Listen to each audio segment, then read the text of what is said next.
Hello, my name is Giorgos Beleris. Hello, my name is Ranjith. We are part of the Refinitiv Oil Research based in the Middle East. As a core research field, we look at the oil and the shipping industry, providing real-time research. And naturally, we've been keeping a very close eye in the developments in and out of the Middle East Gulf in regards to the shipping and the tanker developments. So, of late, of the recent incidents that's been going on, I think one particular incident that has caught everyone's attention is the detention and seizure of the UK flagged vessel Stena Impero. So, I think what's interesting here is both the background of the vessel and the manner in which the incident took place as well. In terms of the background, I think the ship is a UK flagged vessel. It's owned by the Swedish based Stena Bulk. And in terms of the cargo, it's a medium range tanker which has been carrying chemicals from the US and which was offloaded back in India. And following which, the cargo or the ship was proceeding towards Saudi Arabia to load its next cargo when the incident actually happened.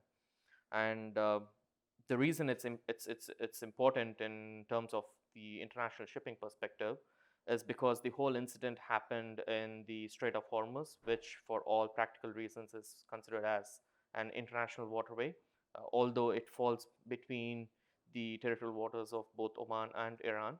And usually vessels transiting this particular strait have tend to have what is called the right of free passage, which means their passage cannot be impeded by anyone for any reasons.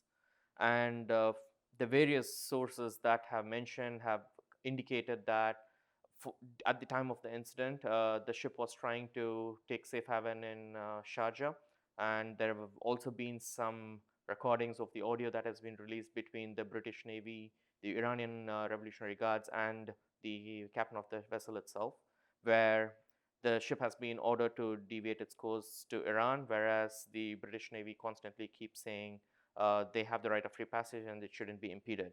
But in spite of that, the vessel has been taken control by the Iranian Coast Guards, mostly due to the reason that the HMS Montrose, which is the British Navy in the region, was not able to reach the ship on time in order to provide them a safe transit or a safe passage or provide a convoy assistance for the particular region. The other ship, the Masdar, was also detained by Iran, but reports state they have already been let go and the ship is already off the port of Ras Tanura in Saudi Arabia to load the next cargo. And we believe the whole situation has been escalating because of the Iranian tanker Grace 1 of Gibraltar, right? Indeed, indeed. Earlier in the month, VLCC Grace 1 was detained in Gibraltar.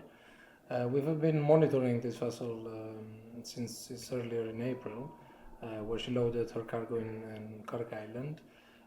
She demonstrated very peculiar behavior. Instead of crossing through the Suez Canal, she went around Africa in a very slow journey and had a rendezvous in Gibraltar to pick up supplies and was then boarded by UK forces that seized the vessel. Of course, Grace One has been in the media before, correct? Yeah, the Grace 1 has been one of those ships which has been under media scrutiny for almost the last 7 or 8 months, to be precise. I think the last time she came in the news was back in January when the ship had actually transshipped some Iranian fuel oil off the coast of UAE into several tankers which were taking it to the east.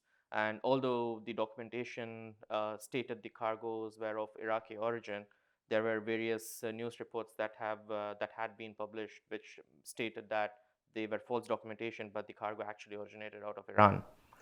Yeah, and this is only the latest developments in a series of escalating issues. We've seen several tankers being bombed in the region. Uh, that naturally has affected the shipping industry.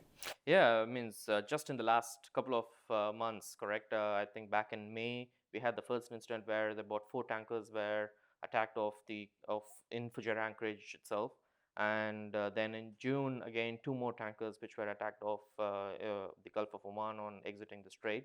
What it essentially, in terms of shipping perspective, is that the whole market is kind of perplexed in the way the market has been moving, in the way the safety of the vessels has been impacted in the region.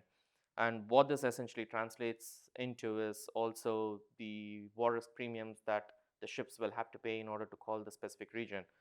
From the reports that we have been reading, it states right after the incident back in June, the premiums went up by almost 10% immediately. And as of today, for any ship that has to call the region, they will have to pay an extra premium in order to call, maybe even if it's for like a period of 7 days or 10 days. And what that has also resulted is a lot of the big ship owners have refrained from calling or putting their ships into the region here. And that has also resulted in a huge displacement of the fuel oil market, especially in the Fujairah bunker market. I think last week when we saw the prices, the spread between Fujairah and Singapore in terms of the fuel oil bunkers was almost at a $45 discount per metric ton in Fujairah compared to Singapore.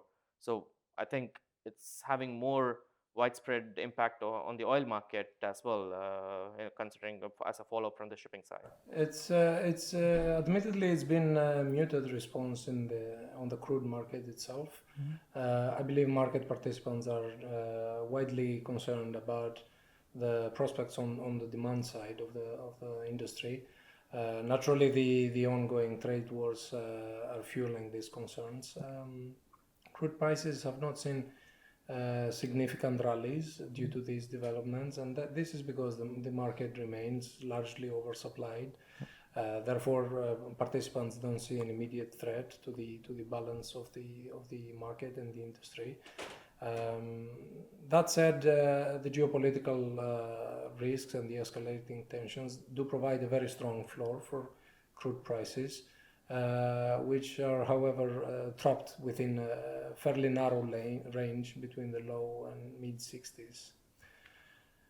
Okay, so in that sense, in terms of the supply side from the region, do you see an impact going forward because of these tensions?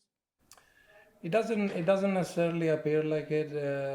Iran has already lost significant volumes of exports. It doesn't. I believe this has been largely priced in by a lot of the participants in the market. It's been a colossal decline for Iran. They went from a peak of almost 2.5, 2.6 million barrels a day of exports to merely 400,000 barrels a day in the last couple of months. And if this in itself didn't manage to fuel and spark a large rally, I doubt something could make a structural shift in the current pricing of crude oil.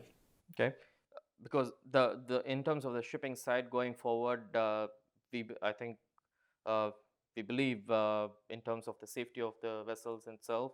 I think it's more to do in terms of the coalition between the US and the UK and the various naval forces in the region, and how they are going to come up with providing the safe passage within the Strait of Hormuz. The Strait of Hormuz in itself has been under extreme scrutiny for the last few years, since the time the US pulled out of the JCPOA Act with Iran, and considering more than 30% of the global oil supply comes from the region, it's always been under stress conditions. And if the US, UK, and the other naval forces in the region don't take active efforts in order to provide safe transit for the ships within the region, I think it's only going to escalate in terms of the shipping premiums and in terms of the owners having their fears in order to send their assets into the particular region for the time being.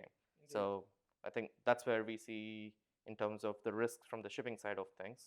Indeed, I mean, if things were to escalate, the most immediate impact I see on the actual commodity itself, the crude market, namely, there would be naturally bottlenecks of vessels crossing the strait in and out. That could slow down the rate of flow of oil towards final buyers, creating a little bit of an artificial supply shock in a way. But other than that, in case that tensions do start normalizing and easing, there shouldn't be any other immediate threat on the oil industry itself. Okay. All right. Thank you so much. Thank you. Thank you very much for tuning in.